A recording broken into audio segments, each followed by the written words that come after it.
Olá, você está ouvindo a Universo Trans, um podcast com profissionais da saúde sobre a comunidade trans. Aqui você vai acompanhar um bate-papo entre profissionais da saúde mental e hormonal, uma pessoa não binária e nossos convidados especiais. Um espaço para aprendermos juntos sobre vivências e saúde trans. Olá, eu sou Júlia Morales, endocrinologista. E eu sou a psicóloga Mariana Mateus. Meu nome é Aniri e eu sou a pessoa não binária da história. E você, quer aprender mais sobre esse universo? É só continuar nos acompanhando.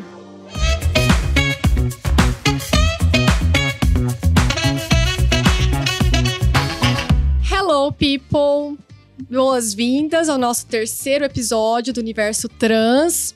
Hoje nós vamos falar sobre um assunto que pode passar na cabeça de muita gente.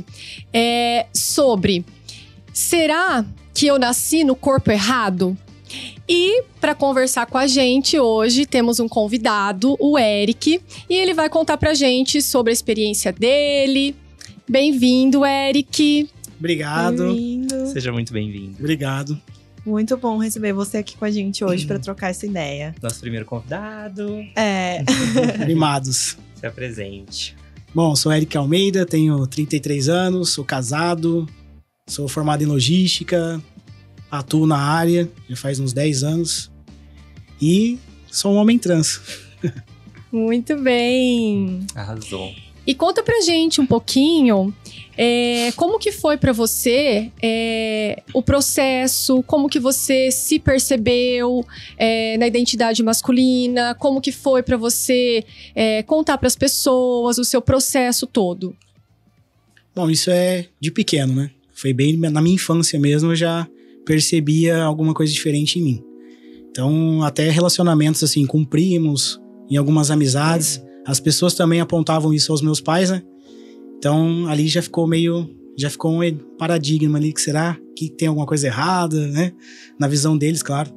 Então, eu me diferenciava também com os meus primos. Então, eu ia na casa de alguns primos para brincar com o carrinho deles. Eles iam em casa para brincar com as minhas bonecas.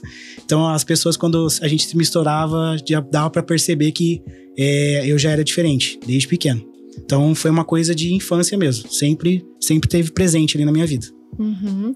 E você tinha essa impressão de sou diferente, sou esquisito, tenho algum problema, meu corpo é errado, nesse sentido? Às vezes sim. Na cabeça da criança é bem complicado, porque você sente essa diferença, porque as outras pessoas pontuam isso pra você, né? Elas apontam isso, né? Então você se sente diferente mesmo. Tanto que eu sempre tive um irmão, eu sou o caçula, né? De 3.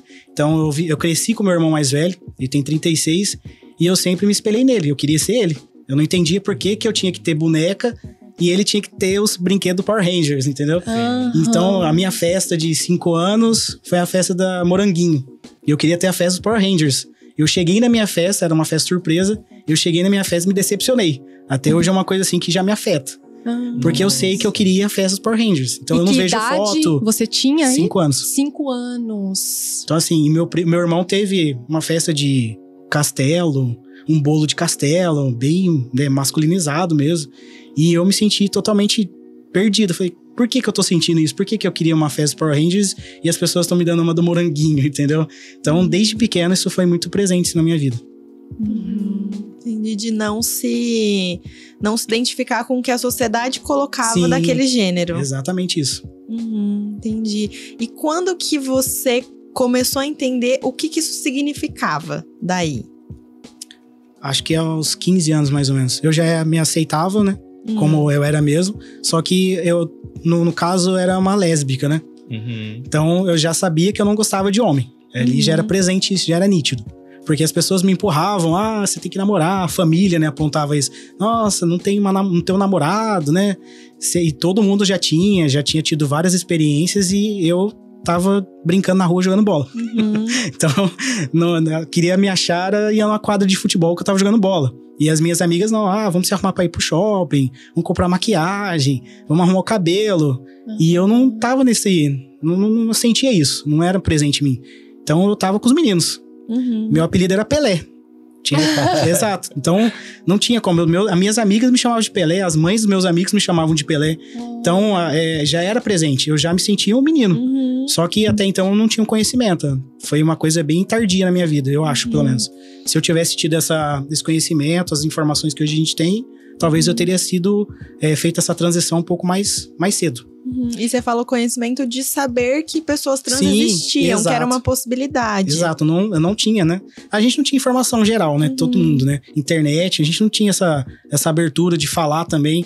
Eu não tinha essa abertura com meus pais de falar o que eu tava sentindo, sempre foi uma coisa bem travada. Então, a partir daí, depois de 15, 16 anos que a gente tinha acesso à internet, algumas pessoas trans com nomes foram se apresentando e a gente foi se identificando. Você lembra qual foi a sua primeira referência, assim?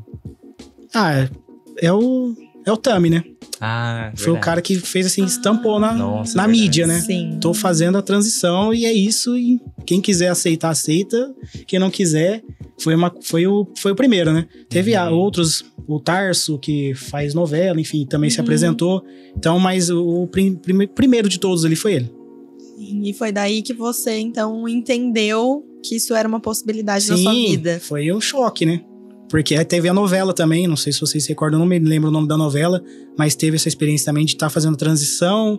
Do Ivan, o personagem, né? Isso. Então, essa novela comentou, né, aqui. Foi bem difícil para meus pais assistirem comigo. Eu fiz questão de estar na sala na hora que essas cenas apareciam, pra eles começarem a entender que existia essa possibilidade, que talvez eu adotaria isso na minha vida. Então, foi mais ou menos nessa época aí. Nessa época você já queria fazer, mas você ainda não tinha encontrado uma possibilidade, é isso? Foi a partir daí que eu entendi que teria essa possibilidade. Daí já eu fui buscar informação. Aí eu fui assistir vídeos no YouTube de pessoas dando depoimentos, de pais dando depoimentos. Então eu fui atrás para ver se eu poderia ter essa oportunidade também. Como que fazia, o que tinha que fazer, o que era o primeiro passo. Então depois disso que eu fui atrás de informação mesmo. E sempre foi uma questão para você modificar o seu corpo de alguma forma? Ou até você ter... Como foi? Sim, foi desde pequeno. Porque igual eu disse, eu cresci com meu irmão. E eu sempre me espelhei nele. Tanto de meninas, né? Eu lembro que meu primeiro selinho foi numa menina. Eu tinha 5 anos. E eu apanhei da minha mãe, porque ela viu. Então, assim, foi uma coisa que ficou muito, muito vago ali na minha vida. O que tá acontecendo? Por que eu apanhei? E se fosse um menino, eu não teria apanhado, talvez? Por que ela me bateu? Então, eu não tinha essas informações. Entendi. E a coisa de corpo também, mesma coisa. Eu sempre via meu irmão falando, cara, eu queria usar regata, usar bermuda, eu tenho que colocar essa saia, esse vestido. E eu não gostava, era uma coisa que eu preferia ficar em casa, fazia uma birra, inventava uma dor de barriga e eu não saía. Quando eu tinha que usar um vestido, uma saia, alguma coisa que me deixasse muito feminina. Se ela me colocasse um all-star, uma bermuda, uma camisetinha, eu topava na hora. Só que, assim, uma coisa que me ajudou muito na minha infância foi a minha irmã mais velha. Porque ela sempre soube. Então, ela sempre me tratava, ela dava um jeito, tipo... vou comprar igual eu falei dos Power Rangers. Vou comprar um Power Ranger, mas vou comprar 2. Então, ela me dava mas é pra brincar com o Diego, pra ele não brincar sozinho. Então, ela já dava essa desculpa. Um outro ponto. Minha primeira bicicleta. Foi ela que me deu. Eu ganhei uma Caloi azul de marcha. Que tudo. 96. Legal. Cara, foi tudo. Na hora que ela chegou com a bicicleta, e assim, eu tava na expectativa, tipo, nossa, ela vai chegar com uma Caloi rosa de cestinha. Tô lascado. Tudo. Ela chegou com uma bike azul de marcha e Caloi top. E eu fiquei me achando, né? Falei, nossa, ela tá entendendo alguma coisa, né? Então ela sempre cuidou desses detalhes. De roupa, quando ela via que meus pais iam me bater por alguma... Eu sempre tive esse problema, meu pai foi muito violento. Eu apanhei bastante por esses motivos, porque eles não conseguiam entender que eu era diferente. Então, qualquer motivo... Eu sabia que eu tava apanhando por ser quem eu era. Não por motivo que eles davam. Então, ela sempre cuidou de mim nessa parte. Então, ela me levava pra casa dela. Ela casou em 97, 98, mais ou menos. Então, ela me levava pra casa dela. Eu ficava uma semana na casa dela. Quando eu ficava meio chateado, ou meus pais tinham alguma briga comigo, ela tentava intermediar, assim, nessa fase. Então, ela já sempre soube. Tanto que quando eu contei pra ela, ela falou, você jura? Você tá de sacanagem. Eu sou a única que sabia, você tá de sacanagem. Você vai falar, você vai falar, é só pra evidenciar. Pra falar que eu não avisei, que você foi a primeira. Mas foi mais ou menos nesse nível, assim. Entendi. E como foi pra sua família, pra além dela? Sempre foi problema. Desde sempre foi o problema. Minha família sempre foi contra em todos os sentidos. Eu nunca tive apoio. E nem respeito, que era o mínimo, né? Mas eu não tinha nenhum dos dois. Então, eu casei cedo. Casei com a Bruna, eu tinha 21. Mas eu conheci ela com 18. Tô com ela até então. Ela me conheceu antes da transição. Ela também não tinha tido nenhuma experiência com mulher. No caso, naquela época eu era mulher. Sim. E ela teve a primeira experiência comigo. A gente desenrolou. Eu consegui trazê-la pro meu time. Aí depois eu fui confundir a cabeça dela porque eu falei que eu era virar trans, né? Ela falou, legal, vou virar hétero de novo. Obrigado, tá? Agora que eu contei pra minha família inteira, você me dá uma dessa. Que ela é bi agora, né? Exatamente. Mas apoio familiar, assim, foi muito difícil. Depois que eu tive independência profissional, financeira, aí eu fui caminhando com as minhas próprias pernas. Mas antes disso foi bem difícil. Porque roupa, sapato, comida, eles que me davam. Então, eu não tinha muita escolha. Eu era aquilo que eles me davam e me ofereciam, ou eu ia pra rua. Que é uma das coisas que também vem acontecer muito, né? Sim. Com outras pessoas. Mas no meu caso, eu fui resistente, no caso. Então, eu aguentei até ali onde eu podia aguentar e depois eu fui morar com a Bruna. Entendi. E a gente tá aqui falando um pouco de como foi pra sua família, né? E você falou que sempre se sentiu, né, diferente e que lá com os 15, 16 anos entendeu que isso era uma possibilidade. Foi assim mesmo, de uma hora pra outra, tipo, é uma possibilidade, então é isso que eu sou? Como foi o seu processo com você, assim, depois de conhecer a possibilidade, daí de se entender enquanto homem trans? Eu fui buscar informação, então eu assisti muitos vídeos. Cabeça foi a 1000. Falei, nossa, não acredito que era isso o tempo inteiro. Nossa. Tá de sacanagem que eu sofri a minha vida inteira e era isso meu né, no caso, problema pra sociedade. No meu caso, é a solução, né? Acredito que eu sofri tudo isso na minha vida, tinha outras possibilidades, outras coisas pra serem feitas e eu não tive oportunidade. Então, eu me dediquei a isso. Depois que eu consegui, que eu tive uma estabilidade financeira, porque querendo ou não, eu fiz algumas cirurgias, foi tudo particular. Então eu tive que... É caro, querendo ou não, a cirurgia plástica hoje é 18, 19 mil. Então eu tinha que ter uma condição financeira legal. Aí, só que foi com muita luta. Mas foi a hora que deu aquele estalo, que eu assisti, que eu sabia que era aquilo mesmo que estava acontecendo. Aí eu fui atrás. Você consegue lembrar quando você se percebeu mesmo assim? Qual foi a primeira coisa que você mudou, que foi significativo pra você? O nome. Por incrível que pareça, foi a Bruna que escolheu. Ela sentou e falou, eu vou escolher seu nome. Aí ela foi vendo algumas coisas e tal. Aí chegou num dia e falou, escolhi, eu acho que vai ficar legal com você e eu vou te chamar de Eric. Falei, então fechou. Aí eu fui atrás da documentação tudo e fiz a mudança. Entendi. E a gente tava ali um pouco antes conversando sobre como o nome é muito nossa identidade, né? Sim. De que mesmo que alguém nos apresente com o nosso nome, a hora que a gente vai falar da gente mesmo, a primeira coisa que a gente fala é o nome, né? Então, de fato, eu imagino quão significativo isso foi, né? De ter um nome que tá de acordo com a sua identidade. Sim, e essa mudança foi radical porque, como lésbica, a gente tem um pouco de medo por causa da sociedade. E, tipo, eu queria muito andar de mão dada com a Bruna, passear no shopping, ser quem eu era. E hoje, a liberdade que a gente tem de ser o que a gente é, e hoje eu não preciso nem me identificar mais, porque a minha passabilidade é 100%. Eu só falo pra quem eu quero que saiba que precisa de alguma informação, alguma coisa do tipo. Fora isso, eu não me apresento mais, a não ser que eu precise realmente defender a causa, enfim. Mas fora isso, eu não preciso. Tanto na empresa que eu tô hoje, zero. Não precisei nada. Ninguém sabe de nada. Porque até então, minha certidão de nascimento, documento, tudo é Eric. É masculino. E nesse meio tempo, acho que pra quem tá ouvindo que talvez esteja passando por isso, nesse meio tempo onde as pessoas ainda erravam, onde talvez o outro não tivesse a percepção que você tinha de si mesmo, como que era pra você? Como que você lidou com tudo isso? Dos meus 19 anos, eu sempre tive cargo de liderança. Sempre tive parte de supervisor, enfim. E eu aprendi com alguns líderes meus a resiliência. Sempre tá ali, tendo paciência. E eu, até hoje, né? Acho que é uma coisa que é bem nítida na minha liderança, com o meu time é isso. Então, eu sempre fui um cara bem tranquilo em relação a isso. Ajudava. Quem eu achei que não se adaptaria ou estava fazendo porque não tinha nenhuma vontade de me ajudar ou de corrigir, eu me afastei. Nossa, sem dó que legal. nenhuma. Então, tanto parentes, pessoas próximas minhas hoje, amigos, não tenho relacionamento nenhum mais. Então, hoje eu sigo com pessoas que respeitam a minha posição hoje na sociedade, e é isso. Ou tá comigo ou não tá. Nossa, incrível. E você sente que as pessoas passaram a te respeitar, talvez, ou entender melhor depois que você já tinha a passabilidade, sim? Ou não? No processo já tinha bastante... as pessoas tinham entendimento e te respeitavam? Como é que era? Como lésbica, lésbica era meio durona, então eu sempre passei essa parte de ter o meu posicionamento em relação a tudo. Então eu sempre tive muito respeito. Só que era muito difícil de conquistar, porque as pessoas não respeitam o homossexual. Independente de se é lésbica, se é gay, enfim. Então eu sempre tive essa presença de lutar e brigar e espernear o que tiver que fazer, eu tava atrás e disposto a fazer. Depois da transição, realmente mudou da água pro vinho. Eu acho que a sociedade masculina, ela é machista.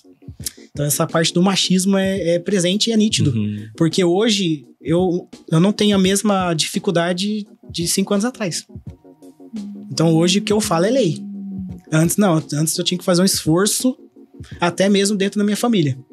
Hoje eles me respeitam como Eric, e eu não tinha esse respeito antigamente. Então assim, hoje eu sou um exemplo na minha casa. Meus pais hoje me respeitam a Bruna, respeitam o meu casamento, me apresentam pra família, tiram foto comigo, postam no Instagram, tiram foto da Bruna, coisas que não tinham 5 anos atrás. Então o machismo é uma coisa nítida na sociedade, então não tem como fugir disso. Hoje, como homem, minha vida tá fácil. Então fica bem mais fácil. Sim, nossa, essa é uma reflexão significativa, assim. Né? Pra quem já não viveu, é né? o Uma assunto coisa que do dia, mas trouxe podia ser um assunto de um vivência. podcast, gente. Como muda realmente, O né? machismo. Você viveu a experiência dos dois lados. Sim. Isso é igual eu falei, foi um divisor de águas. Igual eu falei, o esforço que eu tinha há 5 anos atrás era... Hoje eu fiz uma entrevista para entrar nessa empresa com 30 candidatos. Tinham 5 mulheres, nenhuma delas passou. E com as mesmas qualificações que eu tinha. Pessoas que trabalhavam comigo, que aprenderam junto comigo, não tiveram a mesma oportunidade. Então é nítido. É uma coisa assim que não tem como fugir. A sociedade é machista e não tem como falar que não é. E você acha que você tem essa facilidade hoje por conta de ter essa passabilidade? 100%. Até no meio ali de reuniões, a gente vê, porque assim, eu tento me posicionar. Eu tento jogar no time das mulheres, no caso, né? Então, às vezes, quando eu vejo alguma coisa que não tá legal, eu puxo pro meu lado, falo, não, deixa fulano falar, não é assim, né? Depois eu chamo a pessoa no canto, cara, não fala isso porque não é legal, magoa a pessoa. Então, eu tenho essa oportunidade também de estar revertendo a situação. Como lésbica, eu não teria. Eu estaria no outro lado. Eu estaria sofrendo o preconceito ou a discriminação. Nossa. Então, hoje eu já consigo fazer essa intermediação e mudar a cabeça dos caras. Querendo ou não, eu consigo mudar. Tem muito cara hoje que me respeita e mudou a cabeça porque conversou comigo. Porque eu mostrei um outro lado da situação. Nem precisei me apresentar como nada. Só sendo quem eu sou hoje, eu já consegui mudar a mentalidade de algumas pessoas. Sim, na parte machista. Que importante. Sim, com certeza. E acho que posso dizer por nós mulheres, assim, muito obrigada, porque a gente de fato precisa de homens aliados, assim, homens contra o machismo. Infelizmente, a gente ainda precisa que vocês, homens, deem voz pra gente, né? Então, que bom. Obrigada mesmo por fazer esse papel, porque acho que é muito importante pra gente, né? Nossa, com certeza. E agora me veio uma pergunta, assim, né? Uma reflexão. O homem trans, você acha que ele pode se tornar machista? Com certeza. Conheço vários, por sinal. Que são homens trans e tratam mulheres com indiferença. Como se eles nunca tivessem sido. Então, eu acho que às vezes até eles querem ter essa oportunidade pra querer exercer essa função de machista no mundo. Então, tem gente que incorpora mesmo. Tipo, eu quero ser trans porque eu quero ter a oportunidade de ser o cara. quero catar quem eu quiser, beijar quem eu quiser, usar quem eu quiser. Eu já vi Tipo, muito isso. Heterotop boy Exato, lixo exato. é o trans boy lixo. Exatamente, é isso. O oprimido vira opressor, Exato. né? Que bizarro. Triste. Voltando Vai. um pouquinho também, né? Você tava falando aí da questão familiar e do respeito. Como foi esse processo, assim, de comunicar a sua família? Como eles receberam? Como foi tudo isso pra vocês? Eu sou 880. Então eu sou muito objetivo. Eu avisei a minha esposa, a gente conversou tudo. Ela falou, é isso mesmo? Você tem certeza? Se for, vamos atrás e vamos correr junto. Então, o primeiro passo foi mexer na minha documentação. Depois que eu tava com a minha documentação, eu liguei pros meus pais, falei que eu estava indo lá fazer uma visita pra eles e levei minha documentação. Sobre aqui. Ó, gente. Se não tá claro Prazer, agora... Eric, tá? Vocês não têm mais uma filha, é só uma agora, que é a Elaine, tá? Agora é o Diego e o Eric, tá bom? Tá aqui. Pode buscar a documentação no cartório onde vocês me registraram, que não vai existir mais. Então, eu impus mesmo. Não, eu acho que não tinha como facilitar isso pra eles. Foi uma coisa que eu tive que impor mesmo. Falei, ó, é assim, acabou, não quiser. Fui trabalhando isso, igual eu falei pra vocês, com o tempo, porque eles não me respeitavam, não de forma alguma. Eu fiquei, acho que uns 3 meses sem falar com meus pais. Porque eles sabem que ia ser outra luta.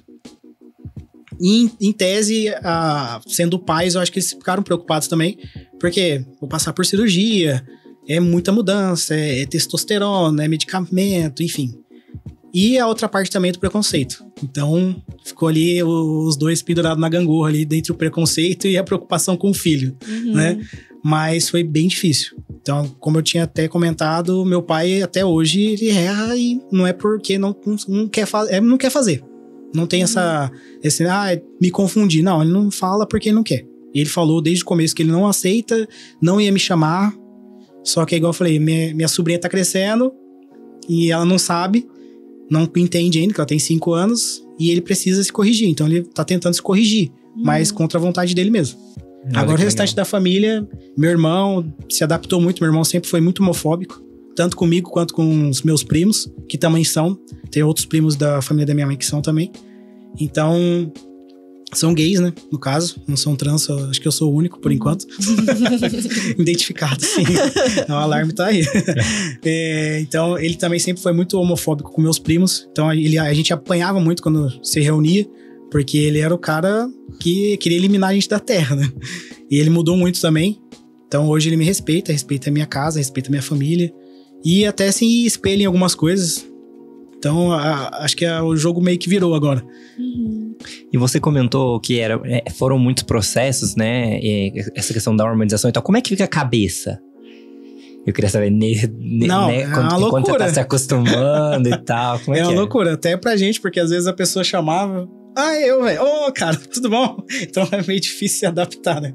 Mas foi bem tenso. Tanto a parte de hormonização, porque a testosterona, ela mexe muito. Não sei como que os caras aguentavam. Agora eu tô se acostumou. Tô me acostumado. Mas é muito punk, é muito difícil.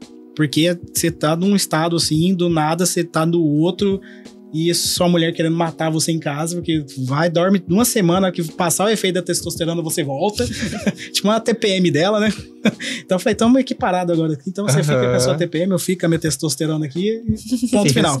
Mas a mudança de humor foi bastante. Só que, como eu tive uma endócrina muito boazinha, ela deu uma testosterona muito boa pra mim no começo, que não teve tanto efeito colateral. Então só foi essa mudança de humor um pouquinho que pegou. Por causa do útero, enfim, de menstruação, essas coisas que também pegava ali. Porque muda também o ciclo, muda tudo, para. O ciclo para. Então, muda bastante a parte do humor. Mas a parte do restante, eu acho que foi bem tranquilo. Meu, legal. E tinha alguma coisa que você sentia mais dificuldade? Que seria assim, isso aqui eu não gosto, isso aqui me incomoda, isso aqui me faz sofrer? Ou não tinha nenhuma característica sua que te deixava, assim, com um certo sofrimento? Tipo disforia, Tipo uma disforia, exato. Tinha alguma coisa, alguma parte do corpo, ou não? Tinha, que tanto foi o que eu tirei, né? Foi os seios. Foi a primeira coisa que eu fiz, foi juntar a grana pra arrancar. Então, essa disforia eu tive sim. É muito legal essa questão de se construir, né? Construir Sim. a pessoa que você é hoje. Eu acho muito bonito. Eu levei uma bronca também da minha endócrina, que ela perguntou se eu queria ser um gordinho barrigudo, porque eu não tava fazendo exercício. Mas eu tô tentando fazer academia, tô me cuidando. Ela falou assim, tanto de testosterona que você tá tomando, você pode ficar musculoso, tá? Então eu tô tentando, tá? Tá? Tô. Hoje vai dizer que sim, né? Você não viu o tamanho da bazuca que tá segurando, montando pra mim? Não tem como fugir agora, cara. Eu acompanho ela ali, o negócio fica feio pro meu lado. Então vamos de quadro. Vou chamar o quadro Não Existe Corpo Errado. E eu queria acompanhar com vocês duas algumas questões. A gente já ouviu a história do Eric, né? E como que pra ele foi passar por esse processo, tanto psicologicamente quanto falar pra família, viver com isso. E eu queria trazer pra vocês algumas dicas, alguns processos de como, no caso, a endocrinologia pode ajudar. Na verdade, o Eric já falou, né, que foi muito legal, porque você passou uma testosterona que tinha efeitos mínimos e tal. E eu queria que você comentasse um pouquinho mais, Júlia, primeiramente, sobre como que esse acompanhamento pode ajudar, né? Em relação à disforia, né, que é o sofrimento que a pessoa sofre, sofrimento que a pessoa sofre, ficou bom, né? Que é o sofrimento que a pessoa sente em relação às características que ela tem, né, sexuais secundárias, e que ela é possível ter essa mudança. Então, no caso do homem trans, a testosterona vai trazer as características sexuais secundárias próprias. Então, por exemplo, crescimento de pelos, barba, desenvolvimento de massa muscular, aumento do tórax, assim, diminui aquela circunferência, a cintura, diminui a mama, né? Nem todo mundo tem uma atrofia significativa da mama, né? Mas também existe isso, né? A diminuição. Para a menstruação, tem muitos homens trans que, assim, a principal disforia é a menstruação. Assim, a cada mês é um transtorno pensar que vai menstruar. Então, depois de uns 3 meses fazendo a reposição, a hormonização, isso já cessa, tá? Na maioria das vezes, com 3 meses já bloqueia, né? E aí, o processo de afirmação é isso. É você fazer o uso do hormônio masculino para trazer as características sexuais secundárias. Há algumas características cirúrgico, né? Por exemplo, a mama, retirada de útero e ovário, se for o desejo, né? A construção de um falo, né? De um órgão genital masculino também é cirúrgico, é possível. É bem recente, né? Existem poucos centros que fazem aqui no Brasil, mas é possível. Tá? Em geral, não é uma única cirurgia que vai trazer um resultado satisfatório, né? Mas é possível. Enfim, da parte endocrinológica, né? Quando a gente fala em disforia, a parte que a gente pode auxiliar é na afirmação de gênero através de hormônios. E você pensou, Eric, em algum momento em não fazer acompanhamento endócrino? Tipo, fazer por conta, algo nesse sentido? Ou sempre pra você foi importante fazer esse acompanhamento e tal? Não, sempre foi importante. Só que assim, vou levantar um ponto também pra ficar na reflexão. Profissionais preparados. Eu marquei 3 endócrinos e só a doutora Júlia que me atendeu com respeito. Então foi um dos pontos positivos, assim, do atendimento dela. Pra mim foi fundamental. Então, assim, até queria agradecer porque você foi fundamental mesmo pro meu processo inicial, tá? Não tinha achado. Foram 3 médicos, assim, pagos, tá? Não tô falando do SUS. Foram 3 médicos pagos, caros, tá? Que não me atenderam adequadamente. Eu fiquei constrangido da forma que eles me atenderam. E eu passei por todos. Eu paguei 3 vezes. Nossa, foda. Pra ser mal atendido. Então, assim, a preparação do médico também tem que existir. Porque não adianta a gente ter o conhecimento, a hora que a pessoa aparecer lá na sua porta, você não saber o que você fazer.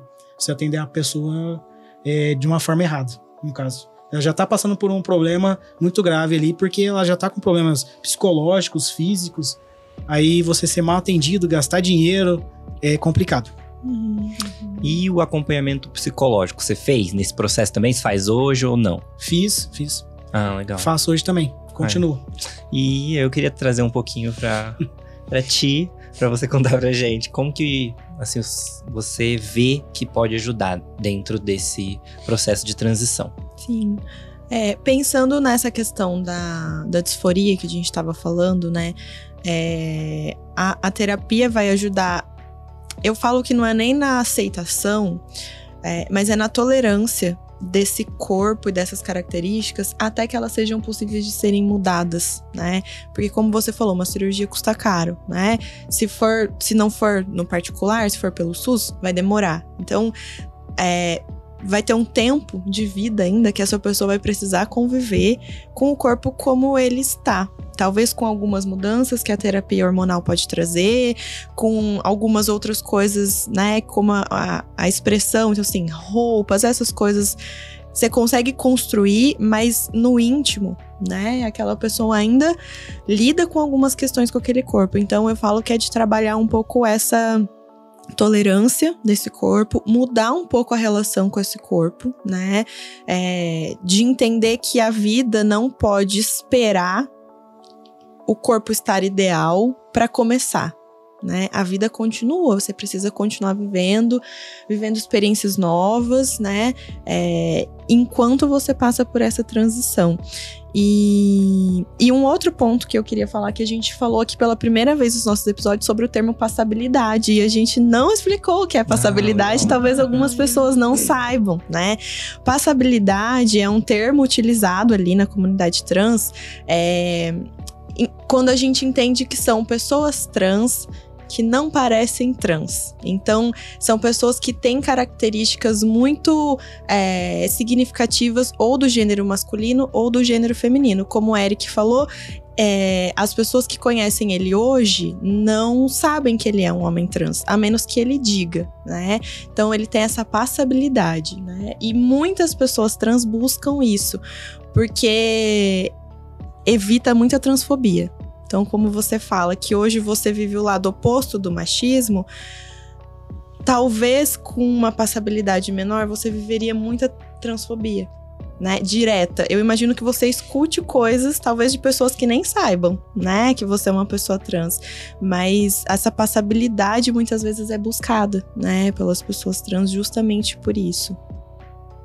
E isso também a gente pode construir uma forma de lidar melhor com isso no processo terapêutico, né? Então, a terapia ela é um espaço para que essa pessoa também possa falar livremente sobre as suas questões, até sobre a disforia. É muito comum pessoas trans que têm disforia, né, de gênero, então que tem um desconforto muito grande com alguma parte do corpo e que contam isso para outras pessoas de fora, receberem comentários de nossa, mas você vai se mutilar? Nossa, mas tal parte do seu corpo é tão bonita, por que você vai fazer isso?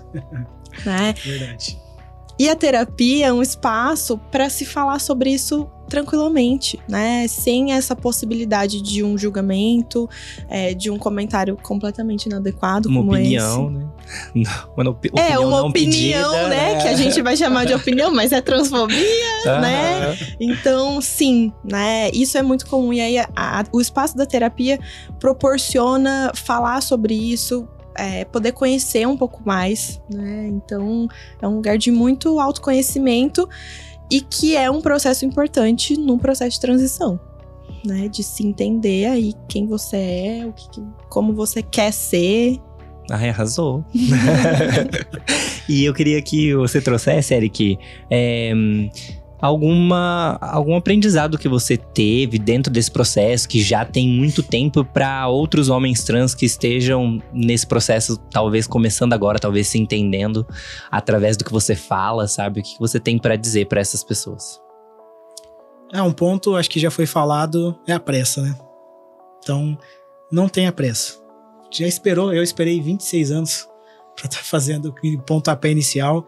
E a gente tem muita pressa hoje em dia, né? Então, faz no seu tempo, faz nas condições que você tem. Se não tem as condições, busca ela primeiro para fazer com uma qualidade melhor, né? Às vezes você faz uma cirurgia correndo, faz com um médico que não é qualificado. fica com cicatriz, aí fica com mais disforia ainda, porque vai ficar com o corpo não do jeito que você esperava. Então, tenha paciência e não desista, né? Vai atrás mesmo, é possível. A documentação, ela é uma coisa já que a gente já consegue gratuitamente. Então, tem sim, uma lei. Então, vocês podem fazer lá a documentação. Então, começa pelo começo. Vai lá, muda a documentação, escolhe o nome, vai se preparando. Sim. Né? E você falou da questão de fazer documentação de forma gratuita. Hoje você faz acompanhamento pelo SUS, né? Sim, faço pelo SUS. Conta um pouquinho pra gente. Eu fiquei sem plano de saúde e foi um amigo meu indicou. Falou, tô fazendo hoje, né, uma coisa que já é presente. E falou, começou em Londrina esse atendimento gratuito. Uhum. Fui conhecer, fiz cadastro, tudo.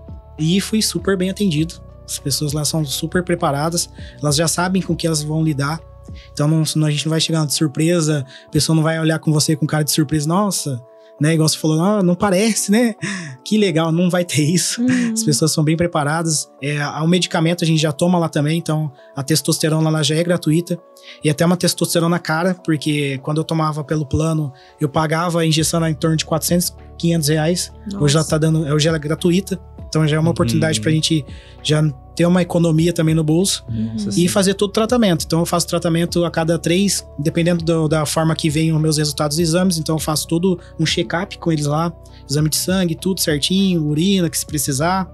Eu faço acompanhamento, volto, retorno, tudo certinho. Me passam toda a informação que eu preciso. Caso você precise também de assistência psicológica, também eles indicam pra você, te encaminham gratuitamente também. Então, eles estão crescendo muito aqui em Londrina. Tá ficando legal. Uhum. Agora é hora de você que está em casa participar. Então, eu quero chamar o quadro Esse Universo Também é Seu. A pergunta de hoje é uma pergunta médica. Então, acredito que a Júlia vai dar aulas novamente. Que é a seguinte... Sei que o paciente vai usar hormônio para inibir os ciclos e virilizar. No caso, um paciente homem trans. Mas para tratamento de Roacutan, por exemplo, temos muita burocracia, documentos que o paciente assina. Daí o médico está perguntando como proceder. Uhum. Certo. Então a dúvida do colega é a seguinte: para fazer a hormonização, tem alguma burocracia? Na verdade, quando a gente começa o processo, tem sim. É importante estar acompanhando com um psicólogo. Sobre documentação, existe um termo de consentimento esclarecido, onde lá está descrito todas as mudanças possíveis, todos os efeitos colaterais, os efeitos adversos, que aquele hormônio, aquele tratamento vai poder desencadear, né? Não é isento de efeitos adversos, mas a pessoa, ela tá assumindo junto ali o risco, né? Assumindo aquela possibilidade de existir. Então, sim, existe um documento onde fala todas as características, o que é possível mudar, até para alinhar a expectativa à realidade, porque, na verdade, às vezes a pessoa tem aquela pressa, tem aquela expectativa de que vai ficar perfeito do modo como tem idealizado, e muitas vezes isso não acontece. Tempo de evolução para cada característica aparecer, e os efeitos possíveis adversos. E ali também vem descrito, por exemplo, o acompanhamento, exames que precisam fazer, periodicidade, é assinado pelo médico, né, que vai fazer esse tratamento, e o paciente também assina, né, estando de acordo. Hoje a gente começa o tratamento se a pessoa for menor de idade? Ou menor? Menor de 18? A partir dos 16 é possível. Ah, entendi. A partir dos 16 é possível. Só que para cirurgia, a partir dos 18. Tá? A partir dos 18. E cirurgia, você tem que esperar pelo menos 2 anos. Pelo menos 2 anos de hormonização para poder fazer uma cirurgia. Até porque nesse tempo, muitas mudanças ainda estão acontecendo, no organismo. Ah, entendi. Né? Não tá definitivo. Você esperou quanto tempo? Quase um ano. Um ano. Com um ano? Um ano. Foi pouco. É porque assim, eu não sei, é igual você falou, cada corpo se ajeita, né, de uma forma diferente. Então a minha foi muito rápido. Então eu tive. A minha característica foi muito rápido. Barba, voz, igual você falou, o ciclo, o meu no primeiro mês acabou. Não tive mais ciclo menstrual. Então, a voz, 2 meses, já tava com a voz grossa. Então foi muito rápido, o corpo também mudou muito. Então eu já tinha essa necessidade porque os seios caem muito. E ficou pesado, então já tava me dando dor nas costas, enfim. E existem lojas que tem esses produtos trans. Então tem packer, tem cintas, tem várias coisas. Né? Binder, então eu usava o binder pra segurar. Então isso machucava as costas. Então foi uma das coisas que acelerou o processo ali. Que eu consegui fazer. Entendi. Mas você realmente tem um tempo ali, a maioria tem um tempo maior. Um tempo maior. Em geral, 2 anos pelo menos. Até acho que, se eu não me engano, um dos médicos que me atendeu lá na clínica, ele falou que 2 anos faria minha cirurgia. Só que aí eu me consultei em outro e, como já tava mais evoluído, ele falou que faria. E deu tudo certo. Correto. É isso. Criança, tá? Crianças que se identificam como trans, elas podem fazer a afirmação apenas com mudança de nome, com vestuário, com características que ela pode mostrar. Algum acessório, cabelo, enfim. Mas hormônio não. Entendi. Hormônio não. Um pré-adolescente pode fazer o bloqueio da puberdade? Da puberdade? Pode fazer o bloqueio da puberdade. Tá? Isso não vai interferir no desenvolvimento, por exemplo, tá num centro de acompanhamento. E aí, de repente, na infância, primeira fase da adolescência ali, se identificava como um trans. Ou às vezes ali não binário, sabe? E aí, mais pra frente, percebe que não é bem isso. Né? Como se fosse fazer uma... Como é que fala? Fosse reverter? Reverter? Na hora que para o bloqueio. Destransição. No caso, não seria nenhuma destransição. Você só interrompe o bloqueio e deixa a puberdade evoluir, tá? E isso não traz nenhum prejuízo, tá? Até porque o bloqueio hormonal é feito, por exemplo, para crianças, adolescentes que têm problema de crescimento, né? Então é feito o bloqueio para permitir um crescimento maior, né? E depois para o bloqueio. Né? Então não teria nenhum problema, né? Não seria uma agressão a uma criança fazer isso, tá? Não vai estar prejudicando. Então isso é importante. Mas fazer a hormonização, isso não. Então a partir dos 16 anos daí. E que esteja em acompanhamento num centro de referência. Mesmo em consultório particular, não é feito. Tá? Tem que estar em centro de referência para crianças. Legal. Lá no ambulatório tem criança? Não vi. Não. Às vezes que eu fui, não vi nenhuma. E você acompanha quanto tempo pelo ambulatório daqui, de Londrina? Quase um ano. Não chegou ainda um ano. Tem um bom tempo já. Já deu pra se adaptar ali já. E antes foi só com a Júlia ou teve outros médicos que você buscou antes de saber dessa questão de ter no SUS? Não, só foi com a doutora Júlia mesmo. Ah, entendi. Aí depois eu tive outros médicos, mas daí já não tive nenhum tipo de problema de transfobia, alguma coisa assim. Não, mas eu falo, se você passou por outros antes de pegar o SUS mesmo, né? Sim, passei. Entendi. Então passei você por teve... médico cardíaco, enfim, vários outros. Tanto até para cirurgias também que eu fiz, então eu tive que passar por alguns especialistas. É todo um acompanhamento, né? Sim. Completo. Já que quem gosta compartilha, o que vocês têm para compartilhar com as pessoas que estão nos ouvindo hoje? Posso começar? Manda. Vai. Então a indicação hoje é de um livro, tá? Que se chama Minha Criança Trans, que é da Tamires Nunes. Ela escreve o próprio autobiografia e conta a história, a trajetória dela com a filha dela. Essa é a indicação de hoje. Lindo. Eu também trouxe um livro, trouxe aqui pra mostrar pra vocês. Muito leitoras, gente. Vocês estão vendo aqui. Talvez você seja Desconstruindo a LGBTfobia que você nem sabe que tem, do Marcelo Cosme. O Marcelo Cosme é um jornalista brasileiro. Ele é um homem gay. E esse título já é uma brincadeira, né? Talvez você seja, as pessoas já acham que você fala, talvez você seja gay. E na verdade ele tá querendo provocar isso, assim, talvez você seja LGBTfóbico, né? Então, e aí, gente, esse livro eu posso dizer que tá no meu top 3 de livros sobre esse assunto, assim. Ele escreve de uma forma muito leve, muito gostosa. Ele traz frases que são LGBTfóbicas, que às vezes a gente fala, às vezes a gente pensa e nem se dá conta.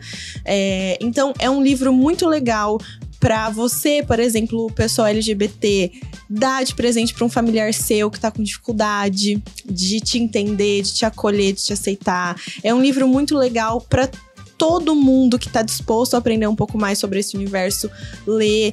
Ele traz histórico, ele traz dados do Brasil, ele traz leis. E é muito legal porque é do Brasil, a gente não tem muito isso. As pesquisas são muito estrangeiras. Então, esse é um livro que eu super indico, eu tenho certeza que vocês vão adorar. É uma leitura muito fácil, muito gostosa, muito dinâmica e com informações muito pertinentes. E o que você gosta e quer compartilhar com a gente hoje, Eric? Acho que é mais uma artista mesmo que eu admiro muito. É a Pitty. Tem uma música dela que é bem legal, que chama Comum de Dois. Não sei se vocês já tiveram a oportunidade de ouvir.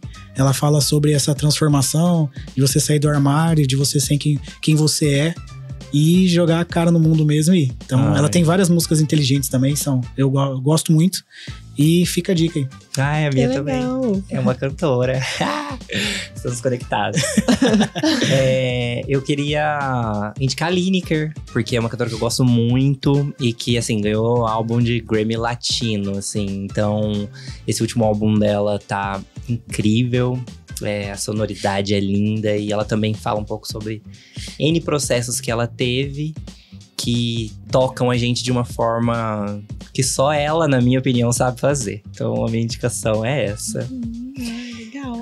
Eu queria dizer para vocês continuarem acompanhando tanto o perfil do podcast, que é Universo Trans Podcast, para vocês enviarem suas perguntas para nós, porque a gente tá aqui no episódio 3, mas você ainda pode enviar para os próximos episódios, porque esse universo também é seu. E eu queria que vocês falassem os Instagram de vocês, pro pessoal acompanhar também. O meu é psi.marianamateus, tô no Instagram. @DRA Júlia Morales, Instagram. Vai, Eric. O meu é Eric_CTY. Arrasou. O meu é aniri.niara e eu espero que você continue acompanhando o nosso universo e continue aprendendo com a gente. Até o próximo episódio. Beijos, seus lindos. Beijos, luz. Tchau, tchau.